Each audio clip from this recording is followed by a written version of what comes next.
السلام علیکم پیارے ویورز، کیسے ہیں آپ سب؟ امید ہے آپ کو میرا چینل پسند آ رہا ہوگا۔ میرے چینل کو لائک، سبسکرائب اینڈ شیئر ضرور کیجیے گا تاکہ زیادہ سے زیادہ لوگ اس سے مستفید ہو، اور کمنٹ باکس اپنی رائے سے مجھے ضرور آگاہ کیجیے گا۔ آپ کی رائے میرے لیے بڑی کارآمد ثابت ہوتی ہے۔ تو چلیے سٹارٹ کرتے ہیں آج کا سبق۔ بسم اللہ الرحمن الرحیم۔ ہاں انتم، سنو تم تو، اولائی وہ ہو کہ تحبونہم ان سے محبت کرتے ہو، ولا یحبونکم اور وہ محبت نہیں کرتے تم سے، وتؤمنون اور تم مانتے ہو، بالکتاب کلہ سب کتابوں کو، وَإِذَا لَقُوكُمْ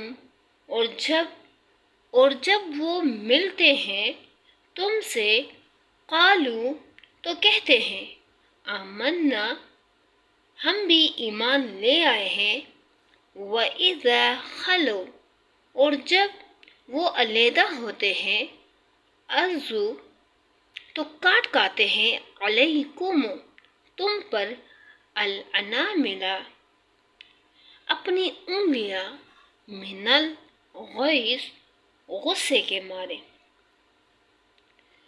قل کہہ دیجئے، موتو مر جاؤ، بغیظکم اپنے غصے میں، ان اللہ بے شک اللہ، علیم خوب جانتا ہے، بذات الصدور دلوں کے راز۔ پیارے ویورز، یعنی یہ عجیب ماجرا ہے کہ شکایت بجائے اس کے کہ تمہیں ان سے ہوتی، ان کو تم سے ہے۔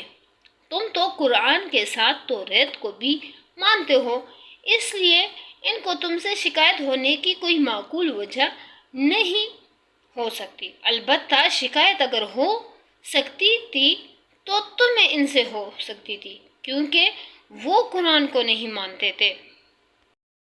ان تمسسکم اگر پہنچے تمہیں، حسنتن کوئی بلائی، تسؤہم تو بری لگتی ہے ان کو، وَإِن تُصِبْكُمْ اور اگر پہنچے تمہیں، سیئۃ کوئی تکلیف، یفرحوا تو خوش ہوتے ہیں، بہا اس سے، وَإِن تَصْبِرُوا تم صبر کرو اور اگر تم صبر کرو، وَتَتَّقُوا اور پرہیزگاری کرو، لا یضرکم تو ضرر نہ پہنچا سکے گی تمہیں، کیدہم ان کی مکاری، شیئا کچھ بھی، ان اللہ یقیناً اللہ، بما یعملون ان کے اعمال پر، محیط ہے۔ وَإِذْ غَدَوْتَ اور جب آپ وسلم صبح کو نکلے، من اہلک اپنے گھر سے، تبوئوا کہ بٹھا رہے تھے، المؤمنین مسلمانوں کو، مقاعد مورچوں میں، للقتال جنگ کے لیے، واللہ اور اللہ، سمیع سننے والا، علیم اور جاننے والا ہے۔ پیارے ویورز، یہاں سے چوتھا خطبہ شروع ہوتا ہے۔ یہ جنگ احد کے بعد نازل ہوا ہے اور اس میں جنگ احد پر تبصرہ کیا گیا ہے۔ اوپر کے خطبے کو ختم کرتے ہوئے آخر میں ارشاد ہوا تھا کہ ان کی کوئی تدبیر تمہارے خلاف کارگر نہیں ہو سکتی، بشرط کہ تم صبر سے کام لو اور اللہ سے ڈر کر کام کرتے رہو۔ اب چونکہ احد کے میدان میں مسلمانوں کی شکست کا سبب ہی یہ ہوا کہ ان کے اندر صبر کی بھی کمی تھی، اور ان کے افراد سے بعض ایسی غلطیاں بھی سرزد ہوئی تھی جو خدا ترسی کے خلاف تھی۔ اس لیے یہ خطبہ، جس میں انہیں ان کمزوریوں پر متنبہ کیا گیا ہے، مندرجہ بالا فکر کے بعد ہی متصلاً درج کیا گیا۔ اس خطبے کا انداز بیان یہ ہے کہ جنگ احد کے سلسلے میں جتنے اہم واقعات پیش آئے تھے، ان میں سے ایک ایک کو لے کر اس پر چند جچے تلے فکروں میں نہایت سبق آموز تبصرہ کیا گیا۔ اس کو سمجھنے کے لیے اس کے واقعاتی پس منظر کو نگاہ میں رکھنا ضروری ہے۔ شوال سن 3 ہجری کی ابتدا میں کفار قریش تقریباً 3000 کا لشکر لے کر مدینہ پر حملہ آور تھے۔ تعداد کی کثرت کے علاوہ ان کے پاس ساز و سامان بھی مسلمانوں کی بنسبت بہت زیادہ تھا، اور پھر وہ جنگ بدر کے انتقام کا شدید جوش بھی رکھتے تھے۔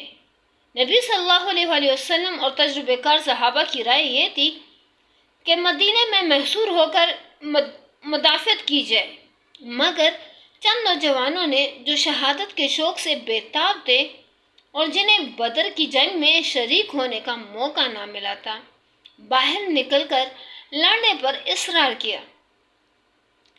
آخر کار ان کے اصرار سے مجبور ہو کر نبی صلی اللہ علیہ وسلم نے باہر نکلنے ہی کا فیصلہ فرما لیا۔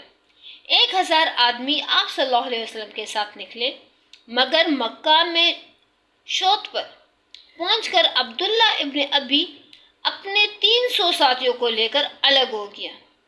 عین وقت پر اس کی اس حرکت سے مسلمانوں کے لشکر میں اچھا خاصا اضطراب پھیل گیا، حتیٰ کہ بنو سلمہ اور بنو حارثہ کے لوگ تو ایسے دل شکستہ ہوئے کہ انہوں نے بھی پلٹ جانے کا ارادہ کر لیا تھا، مگر پھر العزم صحابہ کی کوششوں سے یہ اضطراب رفع ہو گیا۔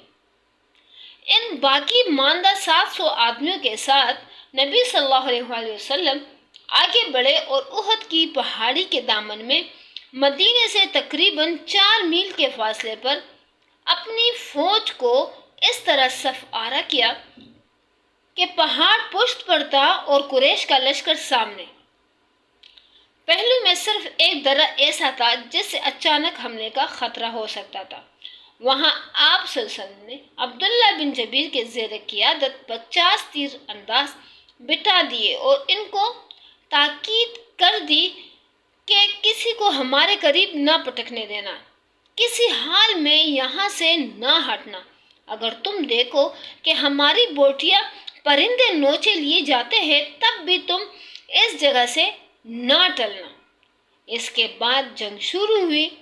ابتداءً مسلمانوں کا پلہ بھاری رہا، یہاں تک کہ مقابل کی فوج میں ابتری پھیل گئی، لیکن اس ابتدائی کامیابی کو کامل فتح کی حد تک پہنچانے کے بجائے مسلمان مال غنیمت کی طمع سے مغلوب ہو گئے اور انہوں نے دشمن کے لشکر کو لوٹنا شروع کر دیا۔